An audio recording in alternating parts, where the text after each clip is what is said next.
Well तो attack on Titan and हो गया है और हम ऑलरेडी एक ट्रिब्यूट वीडियो बना चुके हैं, अगर नहीं देखा है तो देख लो। पर उस वीडियो में हम फाइनल एपिसोड पर उतने अच्छे से फोकस नहीं कर पाए थे, और अगर हम उन चीजों को साइड कर दें जो हमें पसंद या नापसंद हैं इस एंडिंग के बारे में, तो भी ऐसी बहुत सी चीजें हैं जो इस एपिसोड में छुपी हैं। बहुत सारे फैंस उनको अलग अलग तरह से इंटरप्रेट कर रहे हैं, किस चीज का क्या मतलब है, रेफरेंसेस ढूंढ रहे हैं, और आज हम इन्हीं इंटरप्रिटेशंस और रेफरेंसेस पर नजर मारेंगे। But before that let me tell you about Honeygain. Honeygain आपको आपके फोन के इंटरनेट के बदले देता है free passive income, which obviously isn't a lot, but आप कुछ OTT सब्सक्रिप्शन खरीद कर एटलीस्ट एनिमे लीगली देख सकते हैं। I know it is hard to believe, कहीं कोई 2 नंबर का काम तो नहीं है, या इससे कोई सिक्योरिटी कंसर्न तो नहीं होगा। तो नहीं, ऐसा कुछ नहीं होगा। हनीगेन सिर्फ बैकग्राउंड में आपका इंटरनेट यूज करके publicly available information and statistics he collect करता है, जिनका इस्तेमाल उनके अप्रूव्ड एंड क्रेडिबल पार्टनर्स करते हैं अपने बिजनेसेस को बेटर बनाने के लिए। यानी कि आप अपने फोन के फ्री रिसोर्सेज को लैंड कर रहे हो और उसके बदले में आपको कुछ पैसे मिल रहे हैं, और हमारे दिए लिंक से ज्वाइन करोगे या एनिमे टीएम कोड यूज करोगे तो $5 का ज्वाइनिंग बोनस भी मिलेगा। तो आज ही ज्वाइन करो और एनिमे को लीगली देखो। अटैक ऑन टाइटन की बात मत करना, वो एंड हो चुका है। And now let's talk about the references first. Schindler's list. पहला, जैसे रजत ने लाइव स्ट्रीम में राइटली पॉइंट आउट किया था, वो सीन जिसमें एक माँ और उसका नवजात बच्चा बहुत सारी लोगों की भीड़ के साथ एक क्लिफ से नीचे गिरने वाले होते हैं, तब उस सीक्वेंस को ब्लैक एंड व्हाइट में दिखाया गया है, पर सिर्फ उस माँ और बच्चे को रेड कलर दिया गया है। ये डायरेक्टली रेफरेंस करता है स्पीलबर्ग की मूवी शिंडलर्स लिस्ट को, जो वैसे तो ब्लैक एंड व्हाइट में ही शूट हुई है, वॉर के बीच lack of life and joy को सिग्निफाई करने के लिए, लेकिन एक छोटी बच्ची को रेडिश कलर दिया गया है, who was still filled with life in this lifeless environment of war. Attack on Titan का फाइनल सीजन वॉर और वन साइडेड एनाइहिलेशन पर बहुत फोकस करता है, शायद इसीलिए इस कलर चॉइस से शिंडलर्स लिस्ट को एक होमाज दिया गया है। And just a side note, उस बच्चे के रोने की आवाज एरन के वॉइस एक्टर यूकी काजी के न्यू बॉर्न बेबी की आवाज है। ऑलरेडी लेयर्ड था, एक और लेयर डाल दी। Ghibli reference. सेकंड है ये सीन जिसमें पीक अपने टाइटन से निकलकर बड़े वाले टाइटन पर नीचे भाग रही है। ऐसे तो शायद ये कोई भी नॉर्मल सीन लग सकता है, लेकिन इसको जिस तरह से एनिमेट किया गया है उसे देखकर लोगों को स्पिरिटेड अवे के इस सीन की याद आ रही है। Animation director Michelle Sugimoto Ghibli fan है और ये सीन एक छोटा सा Ghibli reference. Seashell. Last episode में तुम आर्मिन को खून के समुद्र से एक सी शेल निकालते हुए देख सकते हो, जो उस सीन को रेफरेंस करता है जब पहली बार सर्वे कॉप्स ने समुद्र और बीच को डिस्कवर किया था। ये आर्मिन और एरन के ड्रीम्स को कनेक्ट करने के लिए है। दोनों का सपना है आजादी, पर उनके लिए आजादी का मतलब और उसको अचीव करने का तरीका अलग है। जब फर्स्ट टाइम आर्मिन एरन को सी शेल दिखाने की कोशिश करता है कि यही वो नजारे हैं जो उसके लिए फ्रीडम रिप्रेजेंट करते हैं, तब एरन का ध्यान सिर्फ और सिर्फ समुद्र के उस पार होता है, wondering if he will finally be free if he kills all the enemies out there. He has just left his shell, the walls, and is looking to occupy the bigger one. इस shell के बारे में एक interesting fact बताता हूँ। Hermit crabs looks cute. इन sea shells में रहते हैं। जैसे जैसे वो बड़े होते हैं और शेल उनके लिए छोटा हो जाता है, तो वो नया बड़ा शेल ढूंढते हैं। वो भी छोटा हो जाता है तो और बड़ा ढूंढते हैं। Reminds you of someone? Last but not the least, everything is a JoJo's reference. एक मिनट, क्या इससे ये प्रूफ होता है कि जोजो फैंस आर गे? सी, हम अब तक कंप्लेन कर रहे थे कि इसायामा को ये सीन नहीं डालना चाहिए था। Isayama is a fucking genius. I knew it had some meaning.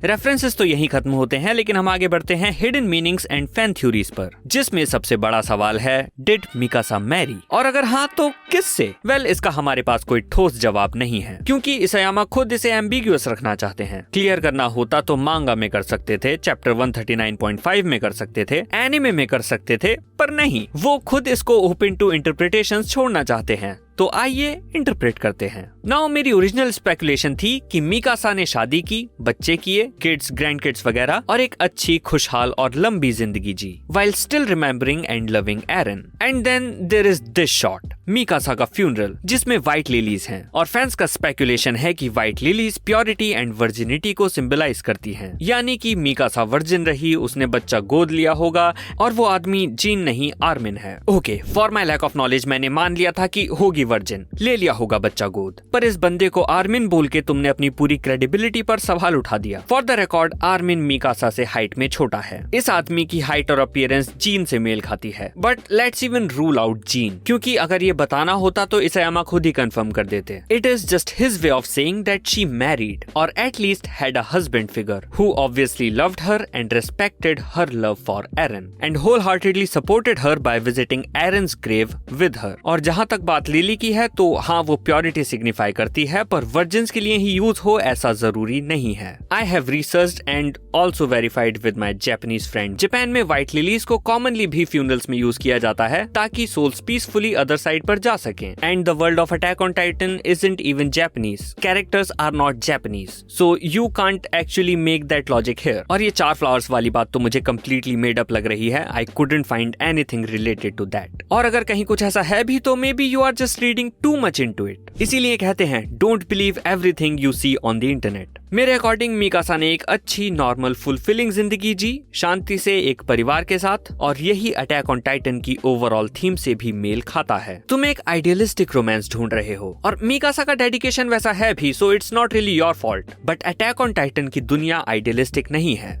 Realistic है। एरन कंटिन्यूअसली अपने आइडियलिस्टिक विजन को लेकर चलता है और हमेशा रियलिटी से डिसअपॉइंट होता है। After everything Eren did, audience भी एक आइडियलिस्टिक वर्ल्ड इमेजिन कर रही थी और disappoint हुई।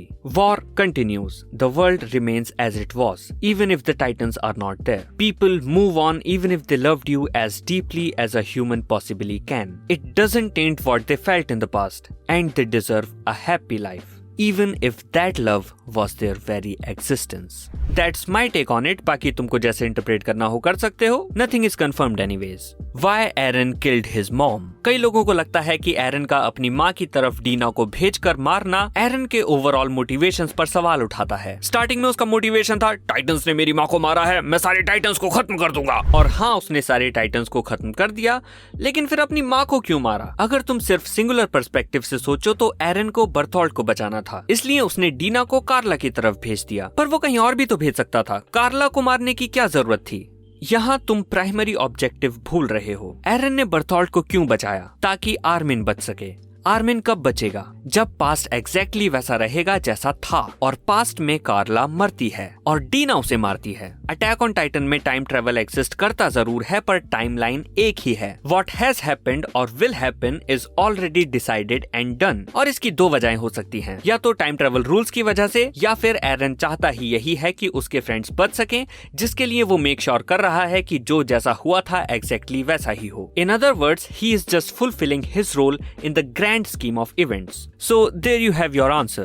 Loops and tying up everything together. Season 1 में जब एरन एक टाइटन के मुंह में होता है और निकल कर कहता है कि like hell I will die in a place like this, and yet he does temporarily and also permanently in exactly a place like that. Quite ironic. ऐसे ही इस कहानी की शुरुआत होती है एरन और मिकासा से। वो एक पेड़ के नीचे सो रहा होता है और मिकासा उसे उठाती है, और कहानी खत्म भी उसी पेड़ के नीचे होती है, with Eren finally resting after a nightmare of a life with Mikasa right beside him. Also anime के मेकर्स लिंक्ड होराइजन को भी वापस लाए फाइनल सीजन के ओपनिंग एंड एंडिंग क्रेडिट्स के लिए, जिन्होंने फर्स्ट एंड सेकंड सीजन की ओपनिंग्स गुरेन नो यूमिया और शिंजो ससागेओ भी बनाई हैं, और ये नई ओपनिंग गुरेन नो यूमिया की मेलोडीज को भी इनकॉर्पोरेट करती है। That makes another loop and is a perfect send off to the legacy of this anime. Also and वाले सॉन्ग को मिकासा की वॉइस एक्ट्रेस ने गाया है उस पार्ट तक जहां मिकासा मरती है, and the lyrics convey Mikasa's feelings as well. Man, it is not just Isayama, music composers and animators, especially for Levi.